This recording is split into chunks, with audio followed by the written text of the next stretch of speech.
una breve descripción también del trabajo que está haciendo Víctor, aunque ahora nos va a contar más sobre su investigación. Él es graduado en Geología por la Universidad Complutense de Madrid y máster en Geología Ambiental. Actualmente pertenece al Grupo de Investigación de Hidrogeología Medio Ambiente y bueno, pues nos va a hablar de cómo aplica la inteligencia artificial a su campo. Muchas gracias, Víctor. ¿Se me oye bien? ¿Sí? Vale. Bueno, pues muchas gracias, Nuria, y muchas gracias, Sergio, por la invitación para venir aquí. El trabajo que hemos hecho nosotros, bueno, digo nosotros porque en teoría debería estar aquí el líder del proyecto y el promotor de toda esta idea, que es Pedro Martínez Santos, que es el director de mi tesis doctoral, pues por temas de agenda no pudo acudir, entonces pues espero poder dar la talla y comentar un poquito lo que estamos haciendo. Además, dada cómo está estructurada la agenda, esta charla encaja muy bien con las dos últimas que vimos ayer. En primer lugar, con la charla sobre aguas subterráneas y sequías, y luego con el factor de la distribución espacial en el tema del riego que comentó Pablo a última hora. Me gusta siempre empezar las charlas con un poquito de introducción a lo que es la inteligencia artificial, machine learning, un aprendizaje automático. Pues dependiendo del público hay gente que puede estar menos familiarizada. A ver, creo que he pasado varias. Sí, aquí. El machine learning es una de las disciplinas dentro del campo de la inteligencia artificial en el que intentamos que las máquinas, mediante una serie de algoritmos, pues busquen entre una serie de datos, de variables explicativas, etcétera, encontrar patrones y ayudarnos a predecir o a agrupar una serie de conceptos, ¿no? Ejemplos, pues en el día a día tenemos un montón con temas de reconocimiento de voz, reconocimiento de imágenes, sistemas de recomendación de plataformas de vídeo y audio, por supuesto, el antivirus, anti-spam, etcétera. Bien, ahora vamos a ver ligeramente los tipos de algoritmos, aunque Héctor creo que ayer ya hizo una pequeña introducción. Tenemos los algoritmos de aprendizaje no supervisado, que son aquellos en los que no tenemos un valor que queremos predecir, sino tenemos una serie de datos que queremos agrupar. Aquí pues tenemos una serie de frutas que un algoritmo nos va a separar en función de unas características, pero puesto que estamos hablando del agua, imaginemos que tenemos una serie de pozos con unas series temporales de niveles y esos algoritmos nos pueden ayudar a analizar y agrupar esos pozos según el comportamiento que pueden tener ante determinadas situaciones climáticas, como pueden ser las sequías. Luego tenemos el aprendizaje reforzado, en la que los algoritmos van a aprender a partir de la experiencia, que es el que se suele utilizar en los coches autónomos o, sobre todo, en el mundo del videojuego, en el que a partir de una serie de recompensas o de costes negativos, pues hacemos a las máquinas aprender. Y, por último, los que utilizamos nosotros, que son los algoritmos de aprendizaje supervisado, que se basa en la información de entrenamiento que nosotros le otorgamos a estos algoritmos. En función de cómo sea nuestra variable, serán algoritmos de clasificación o de regresión. Algunos ejemplos, si hablamos de clasificación, tenemos una variable categórica en la que, por ejemplo, podríamos discriminar entre pozos que tengan agua o que no tengan agua, que den más o menos de determinado caudal o que estén contaminados o no.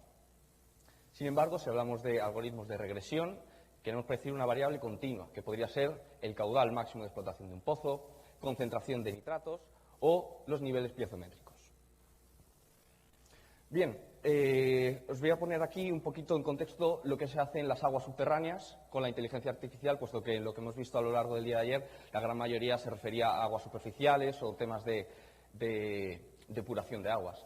Hay tres grandes campos, que son la cartografía de potencialidad hidrogeológica, la predicción de los niveles freáticos o piezométricos y la predicción de contaminantes. Ellos dos se dividen a su vez en enfoques espaciales o enfoques temporales, dependiendo de qué es lo que queramos predecir. Concentración de niveles o de contaminantes a lo largo del tiempo o distribuidos espacialmente. Y luego una cosa muy importante es que hay que tener en cuenta el lugar de aplicación y lo que nos interesa a la hora de buscar qué campo de aplicación vamos a utilizar y qué tipo de enfoque.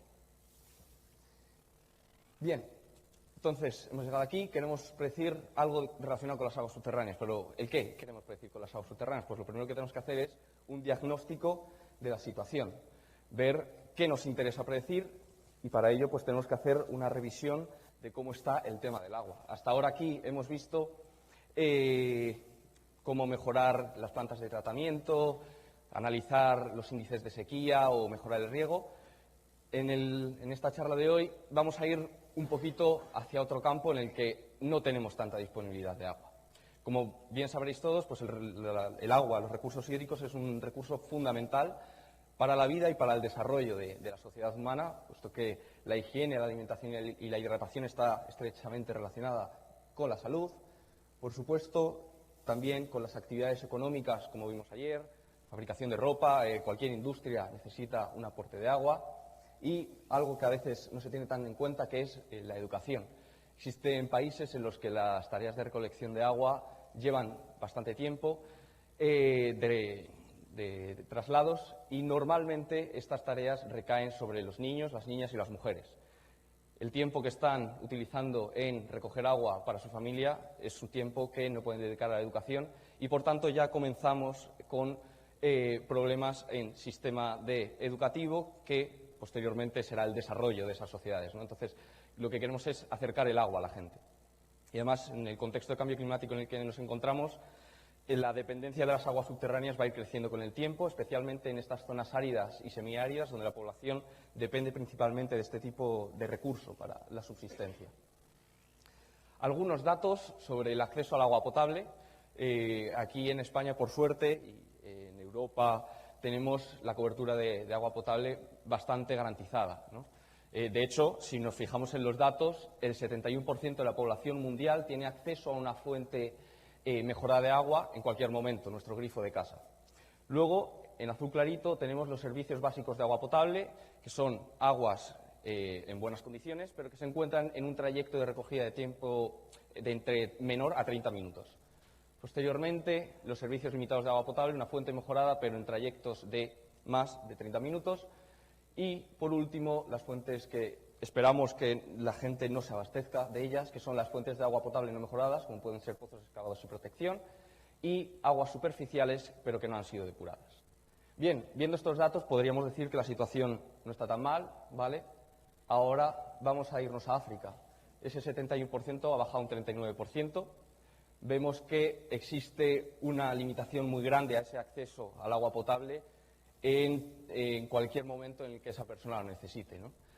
Pero podemos ir un poco más allá. Esto es África en general. ¿Qué pasa si nos vamos a las aldeas de África, ¿no?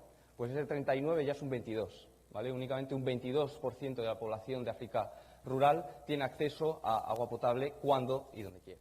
Y el resto, como vemos, pues depende de otros usos, ¿sí? Voy a daros algún par de datos de Mali y de Chad, que son los países en los que hemos trabajado hasta ahora. En Mali, únicamente un 35% de la población tiene acceso a agua potable gestionada de forma segura, y un 15% de la población no tiene acceso a fuentes de agua mejoradas, es decir, una calidad poco deseable. En Chad la situación es peor todavía. Únicamente un 7% de la población tiene acceso a este recurso de calidad y cantidad suficiente, y un 40% de la población no tiene acceso a fuentes de agua mejoradas. Bien, además nos encontramos con que, como he comentado anteriormente, en las zonas áridas y semiáridas las aguas subterráneas son de vital importancia. En los países del Sahel, el Sahel es una región climática que se sitúa al sur del desierto del Sáhara y al norte de la zona tropical. Entre el 70 y el 90% de la población depende de las aguas subterráneas para el abastecimiento. Y además nos encontramos con que las condiciones hidrogeológicas son bastante desfavorables. Tenemos el afloramiento de grandes superficies de material impermeable, con lo cual no tenemos acceso a recursos acuíferos. Y además, aquellas zonas que sí son permeables, el conocimiento es bastante limitado. Todo ello nos conduce a un problema, que es la mala ubicación de los pozos de sondeo y las altas tasas de fracaso en las perforaciones, ¿de acuerdo? Aquí he traído una tabla con algunos datos de países que están situados en esa franja del Sahel. En Chad, únicamente entre el 40 y el 60% de los pozos encuentran agua. En Nigeria, entre el 55 y el 60%. En Mali, menos del 70%, etcétera. El caso de Mauritania es bastante llamativo. Entre el 30 y el 50% de los pozos encuentran agua. Bien, este es el contexto, y entonces nosotros lo que vimos es: ¿podemos ayudarnos de la inteligencia artificial para intentar solventar este problema?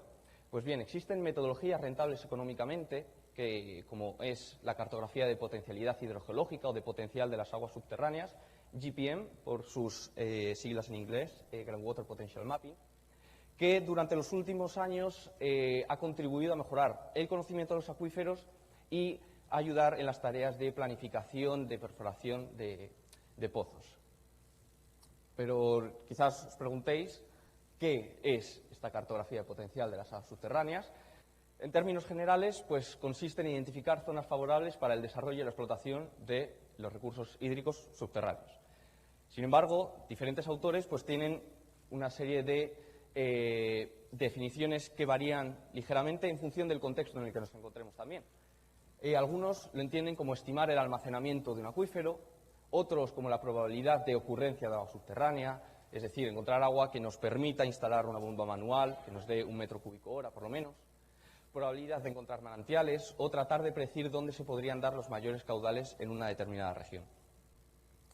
Pero, como comentaba, esta definición de lo que es una cartografía de potencial, o sea, un potencial positivo de las aguas subterráneas va a variar en función del contexto en el que nos encontremos y del uso que le queramos dar el agua. No va a ser la misma cantidad de agua que necesitamos para abastecer a una familia que lo que necesitemos para una determinada industria. Bien, la hipótesis de partida de la cartografía de potencialidad hidrogeológica es que podemos inferir la presencia de aguas subterráneas a partir de una información superficial que podemos obtener a partir de imágenes de satélite, por ejemplo, de mapas existentes, cartografías litológicas, tipos de suelo, también modelos digitales de elevaciones que nos van a condicionar hacia dónde se desarrolla la escorrentía y, por tanto, dónde se produce la recarga de los acuíferos, y también información geofísica o registros litológicos de los pozos. Tradicionalmente se han utilizado técnicas basadas en criterio experto, que si bien daban bastantes buenos resultados, había veces que no conseguían encontrar todos estos patrones de variables explicativas que conducían a resultados positivos o negativos. Y es por ello que la llegada y el desarrollo del aprendizaje automático, Machine Learning, ha abierto una nueva dimensión metodológica a la hora de elaborar estas cartografías.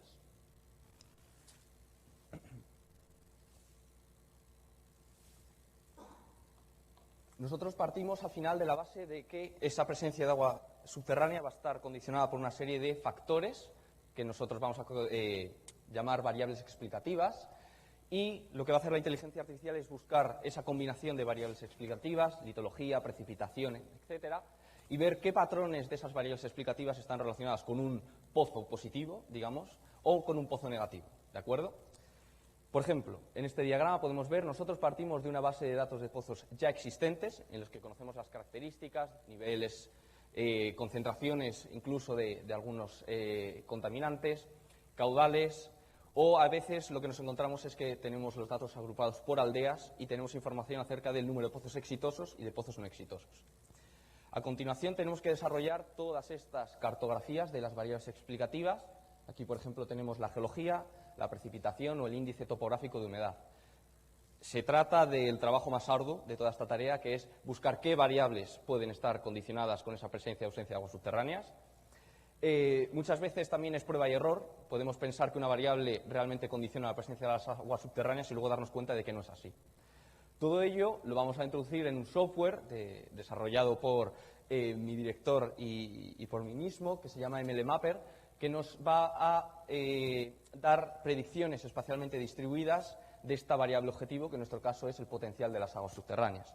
Si esas asociaciones son robustas, los algoritmos son capaces de encontrar estos patrones, pues podemos predecir finalmente y obtener un mapa de cartografía de potencial de aguas subterráneas. Variables explicativas, pues de varios tipos: geológicas, hidrogeológicas, topográficas, climáticas, superficiales y derivadas de información satelital. ¿Qué nos encontramos? Pues litología, fracturas y lineamientos, profundidad a la que nos encontramos estas rocas impermeables que os comentaba al principio, que afloran en la gran parte del territorio, variables topográficas como la pendiente y la geomorfología, variables climáticas como la precipitación y la evapotranspiración, variables superficiales como los tipos de suelo, como veíamos ayer, eso nos va a condicionar mucho la recarga que hay hacia los acuíferos, índices de vegetación, como comentaba ayer también Pablo, que nos pueden dar una idea del grado de humedad de las plantas en superficie. Tenemos que tener en cuenta que nos encontramos en zonas áridas y semiáridas. Si nos encontramos una zona que presenta una vegetación vigorosa después de 9 meses sin llover, pues podemos relacionarlo con que existe un aporte de aguas subterráneas que sustenta esa vegetación, ¿sí? Todo ello lo metemos en este software de aprendizaje automático MLMapper. Actualmente estamos trabajando con la segunda versión. La primera versión está disponible de acceso abierto. Al final de la charla os comentaré cómo podéis acceder a ella si resulta de interés. Está programado en Python y necesitamos tres cosas: algoritmos de clasificación supervisada, que ya están dentro, un conjunto de variables explicativas, que es el trabajo que nosotros tenemos que desarrollar, y un conjunto de entrenamiento, estas bases de datos de pozos en las que conozcamos la variable objetivo. En estos últimos años pues hemos tratado de, con el avance de estas técnicas de aprendizaje automático, ir mejorando la herramienta con un escalado automático de variables, eliminación recursiva de variables, optimización de los hiperparámetros de los algoritmos, entre otras cosas. Entre los algoritmos que encontramos, pues un total de 19, todos ellos sacados de la librería scikit-learn. Encontramos algunos que se vieron el día de ayer, como son los bosques aleatorios, el random forest, redes neuronales, K-vecinos, bueno, multitud de algoritmos. ¿Por qué tenemos tantos algoritmos? Pues porque nosotros, cuando comenzamos con esto, somos geólogos, ¿no? Entonces, nosotros conocemos más bien el medio físico, podemos tener una idea de cómo pueden comportarse esas variables explicativas y la variable objetivo, pero no conocemos cuál de estos algoritmos es el que mejor va a funcionar en nuestro caso. Entonces, ¿qué es lo que hacemos? Usamos todos y vamos a ver cuáles son los algoritmos que mejor funcionan, en qué se basan, viendo la importancia de las variables, etcétera. Bien, pues la trayectoria comenzó con un proyecto de I+D+I, de retos de investigación del 2018, que es en el que yo me incorporé como becario FPI, y que fue el arranque de este proyecto de intentar aplicar la inteligencia artificial. Con este proyecto conseguimos trabajar en Mali y posteriormente en un proyecto denominado GESO, cofinanciado por el Gobierno de Chad y la Agencia de Cooperación Suiza, pues nos lanzamos a realizar la cartografía de potencialidad hidrogeológica a escala nacional de este país, que lamentablemente es un proyecto que iba a continuar de cara a realizar toda la cartografía. Lamentablemente se ha visto frenado y nos hemos quedado en la elaboración de estas cartografías para una región y no todo lo que nos hubiese gustado. Y actualmente acaban de comenzar dos proyectos de generación de conocimiento 2021 y otro del Horizonte Europeo 2021, en el que vamos a mejorar esta herramienta y desarrollar nuevas herramientas de inteligencia artificial que nos permitan mejorar el acceso al agua y ofrecer un apoyo a los usuarios en la gestión del agua. Y bueno, gracias a estos proyectos pues hemos conseguido sacar 5 artículos científicos, varias publicaciones en congreso, una tesis doctoral en marcha y un par de tesis doctorales más que vienen. Entonces, visto un poco esto, vamos a ver, ¿funciona o no funciona la cartografía de potencialidad hidrogeológica? O estos 20 minutos en los que habéis hablado han caído en un cajón vacío, ¿no? Casos de estudio, pues el primero, en Mali, una zona que abarca 90.000 kilómetros cuadrados, dos regiones, Koulikoro y Bamako. Bamako es la capital de Mali, ¿de acuerdo? Aquí tenemos un mapa, ¿vale?, de África, Mali, y toda esta región es la que hemos tratado de predecir. Tenemos un gradiente de precipitación muy marcado, de norte a sur, de 300 milímetros al año a 1.200. Perdón. Vale. La base de datos se componía, estaba agrupada por aldeas, ¿de acuerdo? Teníamos un total de 650 aldeas distribuidas en este área, de las cuales 390 fueron clasificadas como positivas y 260 como negativas. ¿En qué nos basamos para clasificar como positiva o negativa?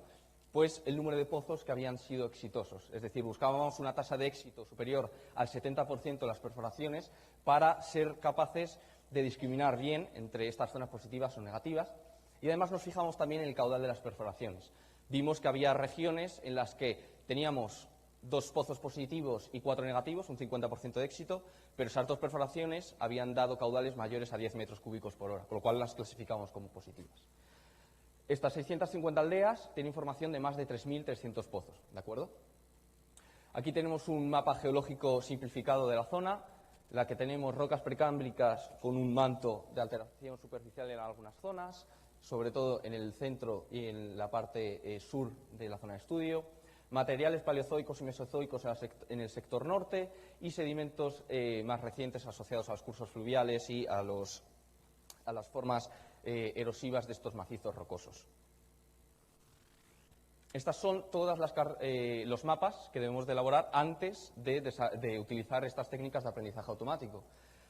Geomorfología, los tipos de formas que vemos en el terreno, los tipos de suelo, usos del suelo también, la lluvia, la pendiente, la densidad de drenaje, cercanía a los canales, etc. ¿Vale? No voy a entrar en detalle en todas porque si no nos podemos tirar aquí varias horas.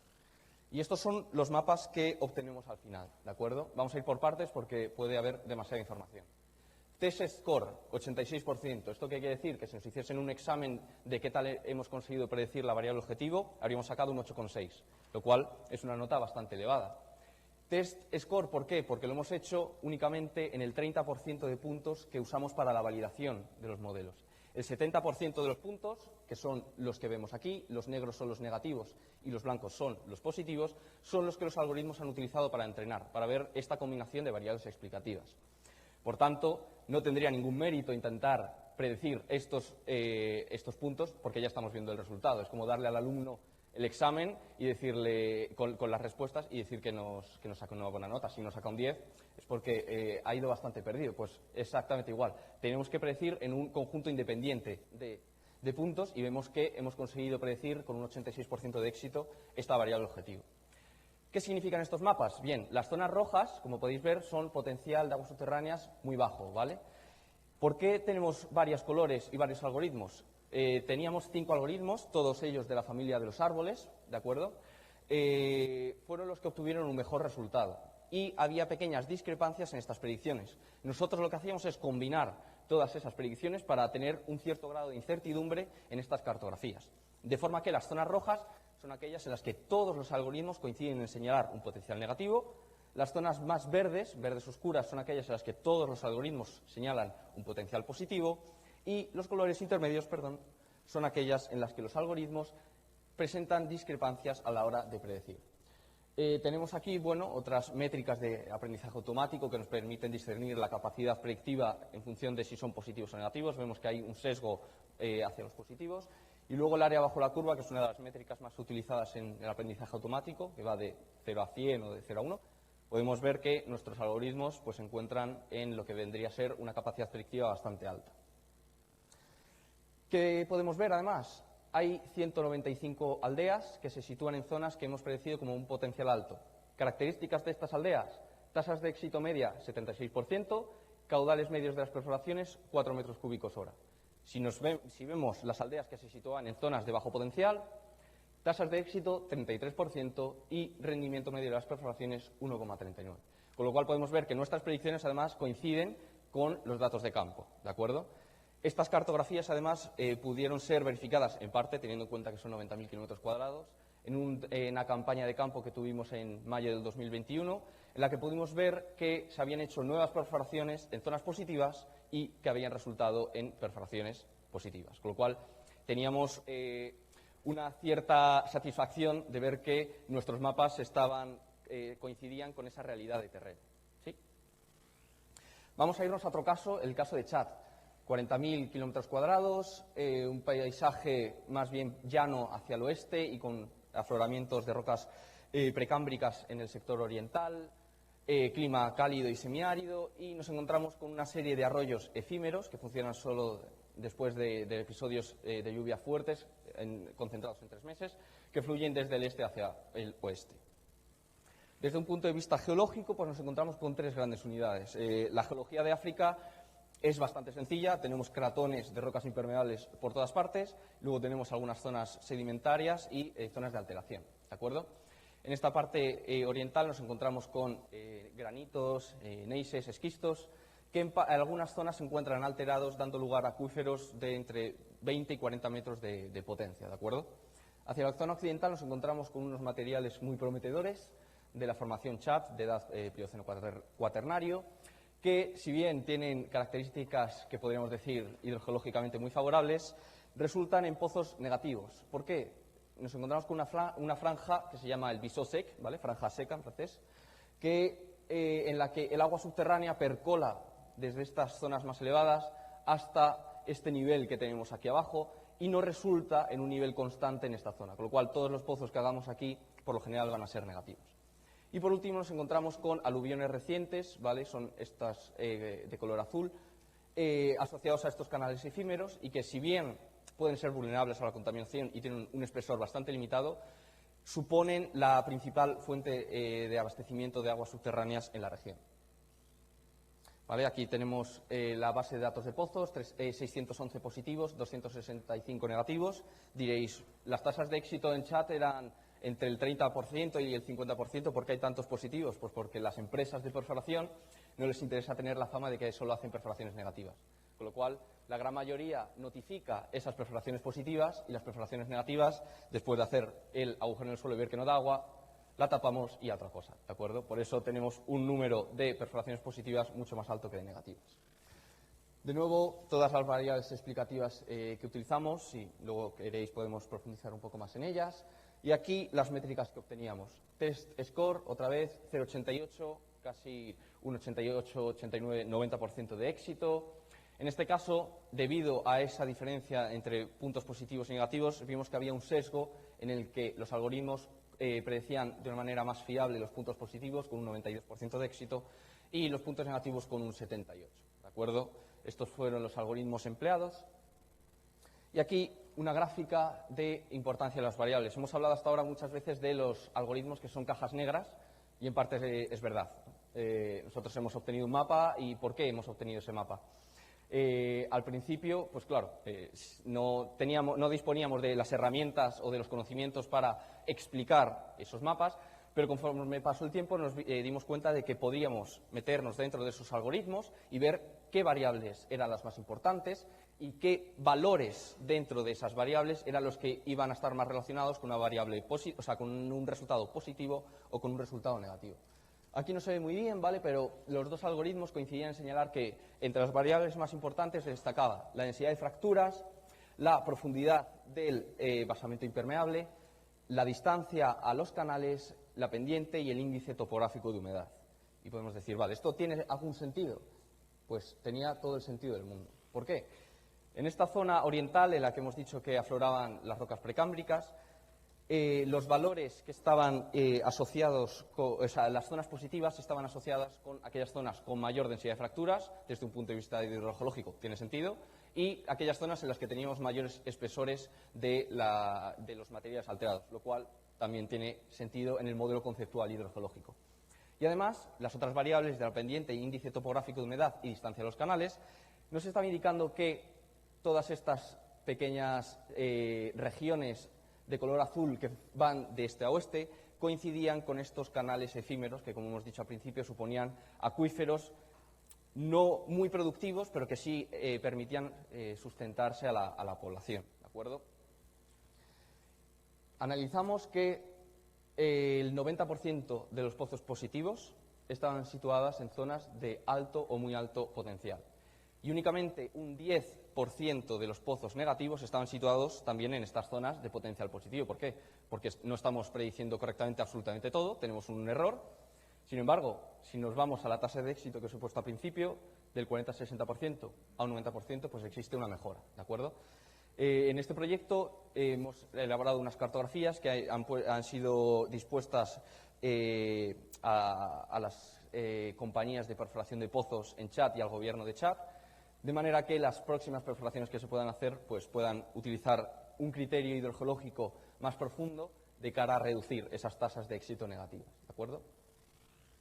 Bien, último caso que vamos a ver en detalle y en el que intentamos ir un poquito más. Volvemos a Mali, ¿vale? Tenemos esta base de datos de pozos, reducimos la zona de estudio a 20.000 kilómetros cuadrados para tener una mayor densidad y dijimos, vale, hemos predecido positivo o negativo y si conseguimos predecir zonas en las que no hay agua subterránea, zonas que nos van a dar menos de un determinado caudal y zonas que nos van a dar más de un determinado caudal, ¿vale?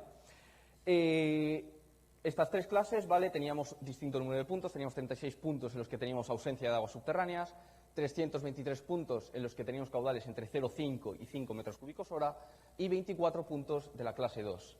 Sí, bueno, creo que aquí hay alguna errata porque la suma no da 483. Y teníamos 20 variables explicativas, ¿de acuerdo?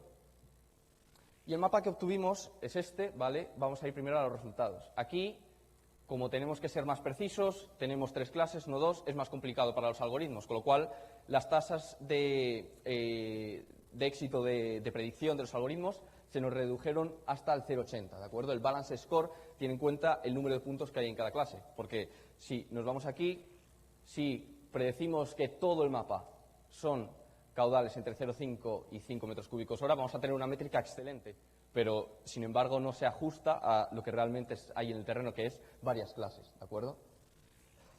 Las zonas de mayor productividad pues las localizamos a lo largo del río Níger, ¿de acuerdo? Y en algunas zonas cercanas a este macizo rocoso que se llama las montañas Mandinga, en las que en las partes bajas de estas montañas, ¿de acuerdo?, son areniscas precámbricas muy fracturadas, que si bien podríamos pensar, wow, podrían ser un acuífero excelente, pues el agua, según cae, se va, porque la densidad de fracturación es muy grande. ¿Y dónde va ese agua? Pues a estas zonas cercanas a estos afloramientos, que son las zonas que caracterizamos como una productividad intermedia. Y por último, pues son estas zonas elevadas y algunos afloramientos de rocas volcánicas las que caracterizamos como una potencialidad baja o nula. Nos ayudamos de los Partial Dependent Plots, que son estos gráficos que os he comentado anteriormente, que nos permiten ver dentro de cada variable cuáles son los valores que están relacionados con una clase o con otra. Y pudimos ver que las zonas con bajos contenidos de arcilla, bajas pendientes y bajas elevaciones y grandes profundidades del basamento impermeable y grandes espesores saturados estaban correlacionados, como es lógico, con la clase más productiva. Es decir, nosotros obtenemos un mapa, ¿de acuerdo?, que puede estar mejor o peor, pero si no lo correlacionamos con el modelo conceptual del acuífero, realmente es una cartografía vacía, ¿sí? Volvimos a hacer el análisis que os he comentado anteriormente. De los puntos que estaban situados en zonas de la clase 2, es decir, la clase más productiva, teníamos tasa de éxito, 99%, caudales medios, 8,5 metros cúbicos por hora.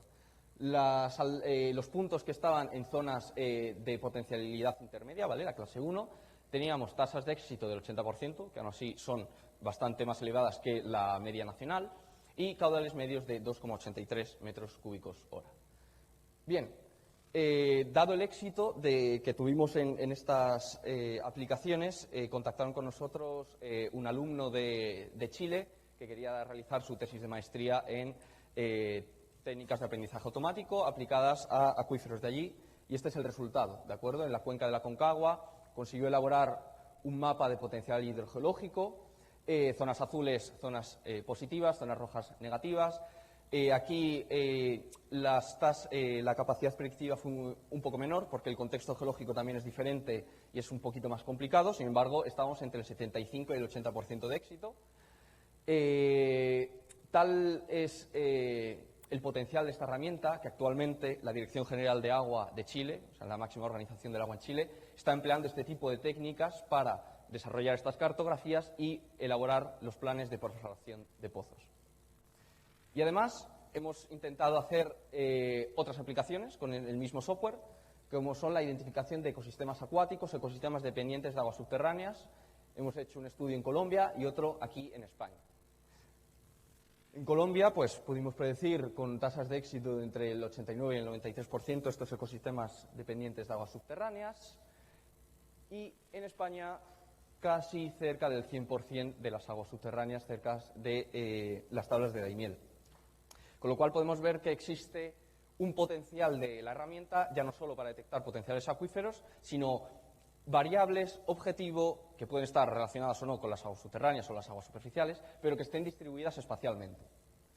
¿De acuerdo? Entonces, si llegamos hasta aquí, podréis decir, ¿la herramienta MLMapper funciona? ¿De acuerdo? ¿Puedo utilizarla? Pues la respuesta es sí. ¿Qué necesitas?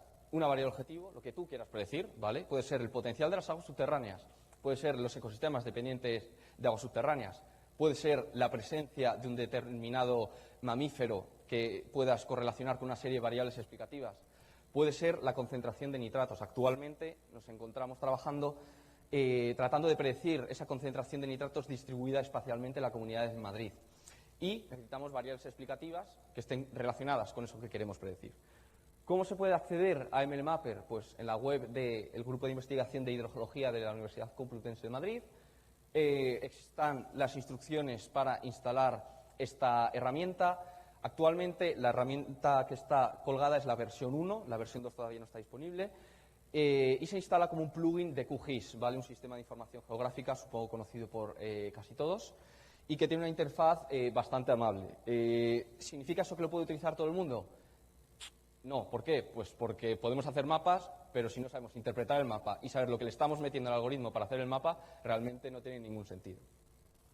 ¿De acuerdo? Pues bueno, para concluir, estos enfoques de aprendizaje automático hemos visto que pueden mejorar el acceso al agua en zonas como el Sahel, que es donde hemos trabajado, permitiendo orientar y dando información adicional a estas campañas de prospección de pozos. Además, hemos visto que tiene un potencial para detectar potenciales acuíferos en contextos geológicos muy diferentes, como puede ser los contextos cratónicos de África o la cordillera andina de Chile. Además, hemos visto que, dada el éxito que hemos tenido hasta ahora, pues podemos intentar lanzarnos a otros campos, a otras disciplinas, dado el gran potencial que tiene la herramienta. En nuestro caso, no me he parado mucho a comentarlo, la gran mayoría de veces los algoritmos que obtenían un mejor resultado eran los que estaban relacionados con los árboles. Random Forest, Extra Trees, AdaBoost, Gradient Boosting, en menor medida el árbol de decisión simple. Generalmente estos nos han funcionado mejor, pero como no sabemos en el futuro cuál va a funcionar mejor, pues seguimos utilizando los 19. ¿De acuerdo? Vamos a volver a correr en el mapper con los 19 algoritmos y vamos a ver cuál es el que nos da unos mejores resultados. Recomendamos comprobar los resultados que tenemos con modelos conceptuales hidrogeológicos, con bases de datos independientes. Como he dicho, no nos podemos quedar con que obtenemos un mapa muy bonito en el que nos dice zonas azules hay agua y zonas rojas no hay agua, sino que tenemos que ir un poco más allá e intentar analizar por qué nos están dando esos mapas y qué relación tiene con las variables explicativas que tenemos de entrada. Y una de las cosas más importantes, esto no viene a sustituir la tarea de los hidrogeólogos convencionales. Se trata de una herramienta que nos puede permitir acotar zonas en las que podemos realizar un estudio más detallado y, por tanto, reducir costes. ¿De acuerdo? Estas herramientas tienen sus limitaciones, por supuesto, y no debemos sustituir esos conocimientos hidrogeológicos tradicionales que realmente han dado buenos resultados, pero sí que podemos ayudarnos de estas herramientas de inteligencia artificial para intentar afinar y reducir costes y peligros, sobre todo teniendo en cuenta en las zonas en las que hemos trabajado, en Mali y en Chad, una situación geopolítica un tanto convulsa. Si conseguimos reducir una zona en la que creemos que es más posible encontrar aguas subterráneas, no tenemos que recorrernos medio país viendo dónde podríamos hacer una perforación. Y eso es todo. Muchísimas gracias por vuestra atención.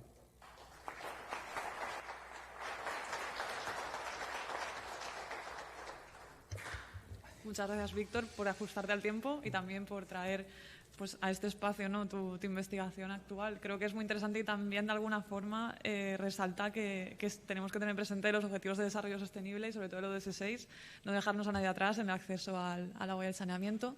Vamos a pasar el micro por las preguntas. Se me ha olvidado a mí antes decir que tenemos una aplicación, os habrán dado un QR en la entrada. Si queréis lanzar, tenemos la opción de micrófono directo y por aquí, para los que sean más tímidos. Entonces, nada, si hay alguien en la sala que se anime a hacer alguna pregunta.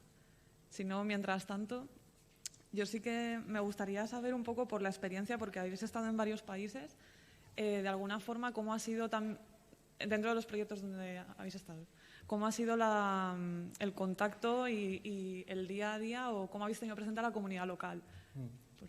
Cuando comenzamos el proyecto cometimos un grave error. En el primer artículo todo comenzó muy deprisa, empezábamos a trabajar y no tuvimos nada en cuenta a la población local, lo cual es algo de lo que nos arrepentimos profundamente.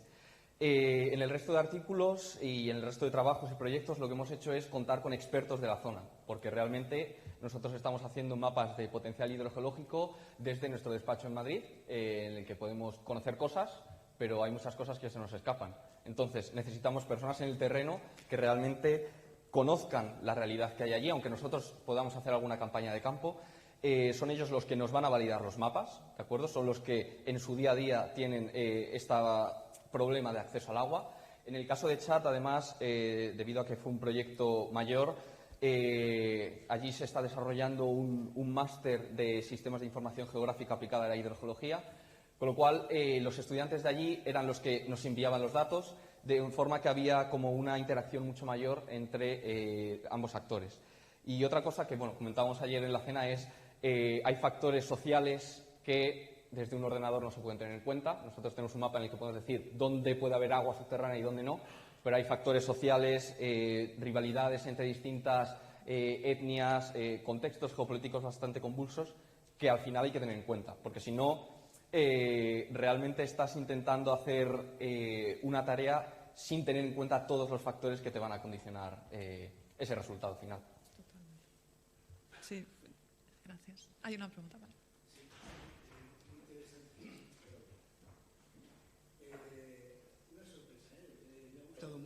hablo ya un poco, tengo un poco de experiencia. Nosotros hemos trabajado en proyectos, ya te lo comenté ayer, en proyectos financiados por AECID en Etiopía.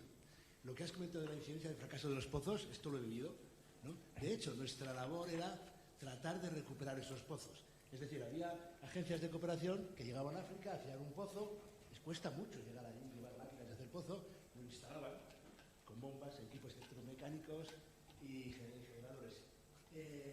Nos costaba mucho saber la casuística de por qué no ha funcionado. Puede ser que no haya agua, pero puede ser que, pasaba muchas veces, si se rompe la bomba sumergible, adiós pozo. No hay opciones de reparación, no hay opciones de recambio, ¿sabes? Eso era el primer reto. Segundo, y por eso me parece muy interesante, tenemos un sesgo, tenemos la proyección mercado, a ver si me explico. Los mapas conservan las distancias, pero maltratan las superficies. En Europa la vemos bien, pero en África está absolutamente deformada. Yo recuerdo Etiopía, por primera vez que lo vi en el mapa mundi, lo desplazas y dices, cabe en España. Es 2 veces España. Entonces, si queríamos saber si ese pozo tiene agua y alguien de Addis Abeba tenía que ir a mirar Baltigray, es como si en Madrid le dices a uno, coge una sonda, vete con Benito y dime qué profundidad está el agua. Esa es la dimensión del problema. Por eso esas aplicaciones creo que es fantástico para lugares de poco recurso y extensiones enormes, ¿no? Me parece muy interesante, aunque sí que es cierto que hay un sesgo pero esto está aquí también. Aquí la gente da de alta los pozos que han salido productivos, los que no sabemos nada, ¿sabes? Eso tiene otra vertiente, es independientemente de las correlaciones ya sabes zonas en las que no lo intentes. Y eso tiene muchísimo valor, ¿vale? Y luego unas preguntas aquí. ¿Cómo tenéis datos de producción de los pozos? ¿Tenéis ensayos? Eso me ha sorprendido. ¿Tenéis ensayos de bombeo? ¿Tenéis...? Sí, nosotros no teníamos nada. En el caso de Mali disponíamos de la base de datos nacional en la que se hicieron ensayos de bombeo en las distintas aldeas, ¿de acuerdo? Fue una tarea de recolección de, como tú has dicho, las distancias son enormes, Mali es muy grande, entonces son pozos que a lo mejor los ensayos de bombeo en una de las regiones se han tomado en un momento y en otra zona se han tomado 3 años después, no corresponden al mismo momento, pero sí que se han realizado ensayos de bombeo. En el caso de Chad, puesto que había más dinero encima, se realizaron ensayos de bombeo en todas las perforaciones que había. Sí. Y luego, en relación a lo primero que comentabas de la experiencia de los pozos que tienen agua, pero no funciona la bomba. Dentro de nuestro grupo de investigación, Pedro Martínez Santos ha tenido 3 proyectos de la AECID, de cooperación al desarrollo, de una cosa que a mí me maravilló y es tecnologías apropiadas, ¿no? O sea, nosotros podemos ir con la máquina de perforación más sofisticada que hay, instalar una bomba eléctrica increíble y en 2 meses está frita, ¿no? Entonces, ¿qué hay que hacer? Adaptar al contexto. Allí lo que hicimos fue perforaciones manuales, ¿de acuerdo?, que daban las mismas prestaciones que sondeos que estaban hechos con máquina. Profundidades de entre 20 y 40 metros y se instalaban bombas indias que daban 1 metro cúbico hora que para lo que es suministro de aldeas es suficiente y lo mejor es que en el proceso de perforación de pozos, de instalación de la bomba, los usuarios están allí, lo están viendo qué piezas necesitan y son piezas que nosotros no hemos comprado aquí y las llevamos allí, son piezas que están compradas en los mercados de Bamako, con lo cual ya saben que si se estropea esta pieza, tienen que ir a esa tienda, la pueden arreglar y son pozos que van a estar continuamente funcionando. ¿Por qué? Porque están adaptados al contexto de la zona. Con lo cual, creo que es un takeaway que hay que hacer de todo, de adaptar las cosas al sitio al que vamos. Absolutamente. Recuerdo en Addis Abeba había una nave enorme llena de bombas averiadas, que no había forma de arreglarlas. Una cuestión ahora sobre el método. Recuerdo hace tiempo que había tecnología que utilizaba la temperatura superficial para identificar las de flujos regionales. Me explico. Los flujos regionales, como sabes, suelen ser profundos, entonces el agua emerge a una temperatura equilibrada con la profundidad de la que venían. La idea era que identificar o correlacionar anomalías positivas de temperatura en superficie con posibles flujos geotérmicos. ¿Habéis pensado? Yo sé que esta tecnología no lo habíamos pensado, pero me parece que puede ser una línea muy interesante. Así que me la anoto para futuros trabajos. Muchas gracias. Muchas gracias, muy interesante. No sé si hay alguna pregunta más por allí. Sí.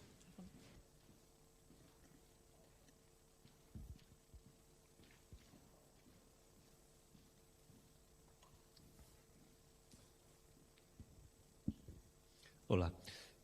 Mi intervención, sobre todo, se debe a que no he podido ver bien la leyenda, bueno, ni bien ni mal, no he visto la leyenda de los mapas finales que presentaba. Más que el éxito de esta aplicación, de esta herramienta, yo lo que veo es que hay un trabajo previo de una metodología, de un estudio hidrogeológico clásico, tener un buen conocimiento de la litología, de la estructura, supongo que de las barreras, de los límites hidráulicos, zonas de recarga, descarga, es decir, que la herramienta, si da resultado, es porque la habéis alimentado con unos datos bien tomados y unos datos solventes. Es decir, que el trabajo clásico de la metodología clásica de la investigación, de cualquier método de exploración, en geología, pues está bien hecho, está bien resuelto y está bien alimentado. Entonces, quiero decir que para los autores y para la gente familiarizada con este tipo de trabajo, la cartografía clásica, los mapas clásicos y las memorias asociadas con toda su descripción es el resultado final de ese trabajo. Entonces, lo que yo no sé es si ese mapa final con diferentes colores de facilidad o dificultad de acceso al agua, está orientado al no especializado, al vecino que de pronto, o al pocero que de pronto se le ocurre, porque de una aldea le han encargado, necesito un pozo, pues para ir un poco orientado para la persona no avezada y no familiarizada ni con las cartografías, ni con la interpretación de mapas, etcétera, ni tampoco tiene por qué tener un conocimiento demasiado amplio de la geología de la zona. Simplemente me voy aquí hay una mancha azul, pues me pongo aquí porque la leyenda igual me dice que con 50 metros de perforación lo tengo resuelto. No sé si es esa la finalidad última y la utilidad última de esta cartografía. Sí, a ver, voy a ir... Bueno, voy a tardar un poco. La idea es exactamente lo que has dicho, o sea, hacer mapas que para la gente sean entendibles al primer vistazo sin un conocimiento hidrogeológico. Si ponemos este mapa, por ejemplo, que no es de potencial de aguas subterráneas, ¿vale? Ecosistemas dependientes de aguas subterráneas. Yo, si no tuviese un conocimiento profundo, hablando de temas de aguas, digo rojo, malo, y azul, bueno, ¿vale? O sea, realmente la leyenda lo que dice es las zonas azules o verdes, ¿vale? Dependiendo del caso, hemos utilizado una gama de colores diferente, son zonas positivas y las zonas rojas son zonas negativas, ¿de acuerdo? Lo que hay intermedio te da un cierto grado de incertidumbre, ¿vale? Hay algoritmos que nos han dicho sí puede haber agua y hay algoritmos que nos han dicho que no, con lo cual si haces ahí una perforación, pues puede salir positiva o negativa, de la misma forma que en una zona que caracterizamos como positiva también puede haber perforaciones negativas, no se trata de un método perfecto. ¿Qué es lo que pasa?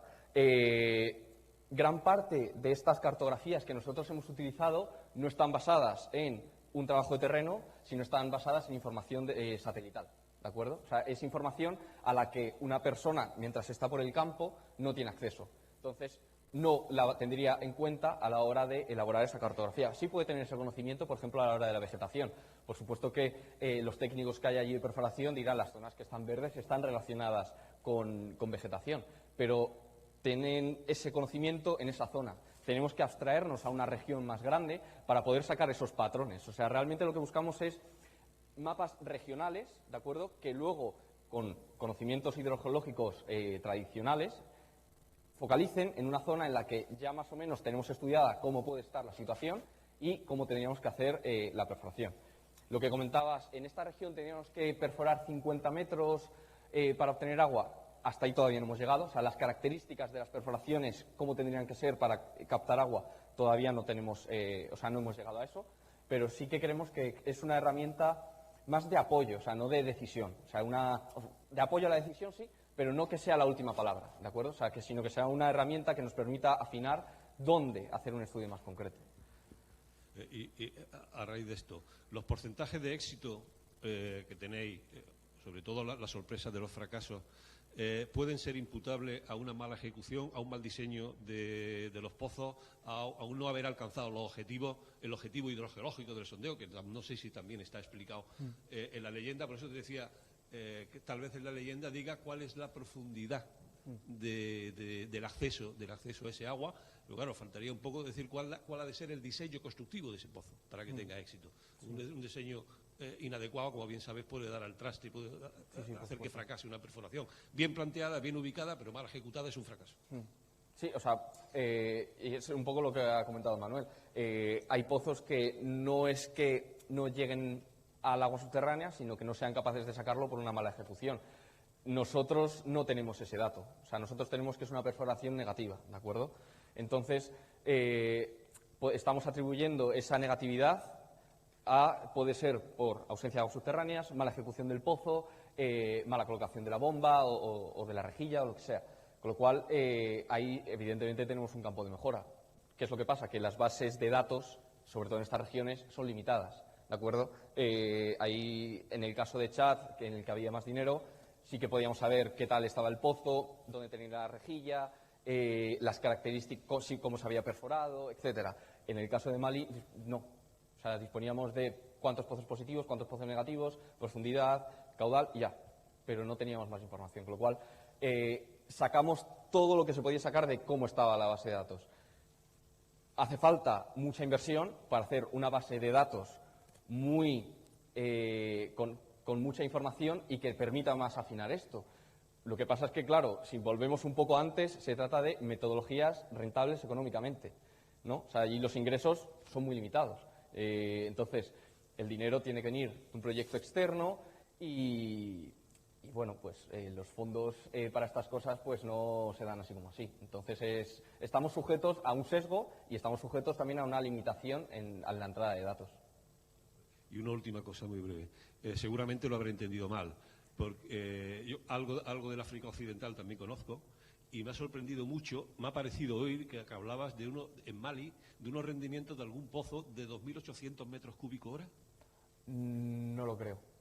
O sea, No igual le he dicho mal, pero no. O sea, los máximos rendimientos que tenemos son 10-15 metros cúbicos hora. Sí.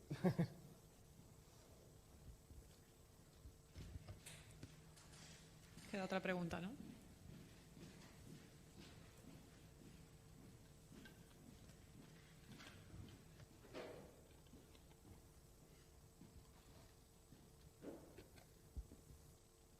Hola, buenos días. Me ha encantado ese trabajo y una cosa que me ha ocurrido con relación a eso de los recursos limitados sería que muchos países tienen, creo que aquí en España también, tienen ese procedimiento para autorización, outorga, no sé cómo se llama aquí, de uso del agua.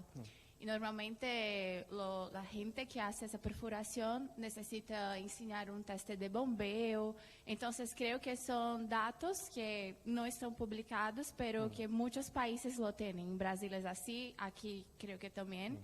Entonces sería un modo menos acotado, vamos a decir, pero también que requeriría menos recursos para viabilizar vuestro proyecto en un territorio mayor. No sé si han pensado sobre eso. Y el otro es que me ha ocurrido que en el caso de los sistemas basados en la naturaleza, en medios urbanos, necesitamos bastante en los modelos hidráulicos conocer mejor los intercambios entre el acuífero y la interferencia con los usos del suelo, tipos de suelo, capacidad de infiltración. Y eso es un dato que normalmente no tenemos muy bien. Entonces, imagino que vuestra metodología también podría ser aplicada para, por ejemplo, demarcar en una zona urbana donde queremos implantar SUDs, donde sería más adecuado, porque necesitamos datos. O sea, essas áreas são demarcadas em função da profundidade do aquífero, porque há que ter uma profundidade mínima para aquele aquífero não ser contaminado, pero também temos que ter uma capacidade de infiltração adequada. Então, é como um outro campo que não só de disponibilidade hídrica, pero também de resiliência urbana, que creio que se poderia aproveitar bastante. Sí, en analizar y cuantificar las relaciones entre aguas superficiales y aguas subterráneas, hasta el momento esto yo diría que no llega. Los típicos modelos hidrogeológicos matemáticos son capaces de cuantificar esos intercambios que hay y creo que en ese caso es una herramienta más útil de momento. No digo que en un futuro estas herramientas no puedan utilizarse para eso.